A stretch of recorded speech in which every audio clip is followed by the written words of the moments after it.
having difficult conversations about mental health actually goes back to focusing on component 1, and the core message in there is about relationships. If we build good relationships, we invest that time getting to know people, establishing an element of safety and trust and genuine interest in people, then it makes those difficult conversations that much easier. Sometimes we can be stuck as to knowing where to start that conversation. And one of the things that we have actually embedded in component 3 is a model called SIB. And essentially that's about setting the scene, perhaps inviting someone to have that chat, to have a coffee and to set that environment for a conversation that may well be difficult. Then to actually identify or actually raise the issue, and then together maybe brainstorm, for want of a better word, what some of the options are, what some of the concerns are. Now, it may well be after that attempt of having that conversation, you're still feeling uncomfortable or feeling worried about that person. Then we'd highly recommend that you would need to, well, not even highly recommend, I think it's essential that you speak to a core relevant person in your school. Now, that could be a wellbeing coordinator.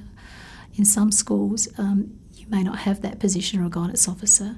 So it is essential in those circumstances, in fact in all circumstances, to also talk to the principal.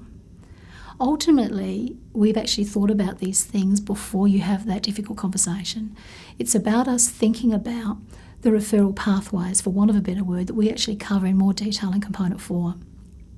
But it's about thinking in advance.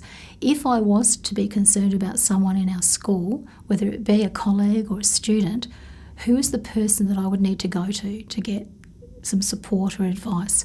And having thought about that prior will actually help us, I think, in some way. The cost of not having that conversation, even though it takes a lot of courage, is further down the track. It may well be that something may happen. And sometimes that feeling of, well, gee, I should have said something. I might have needed to have spoken to someone about it. I think is really crucial. I think it's about living with that and making a difference. Sometimes it's also about a duty of care. A duty of care for that person, a duty of care for that student, that ultimately something needs to be done and raised. Sometimes the cost of raising those things, even though it does take courage, is maybe the relationship. But I know for myself, I would rather lose that relationship than not do anything about it and not raise that issue. Ultimately, there are actually standards in place, particularly for teachers. That's the Australian Institute for Teaching and School Leadership. And they cover a number of key areas. One is a safe and supporting learning environment.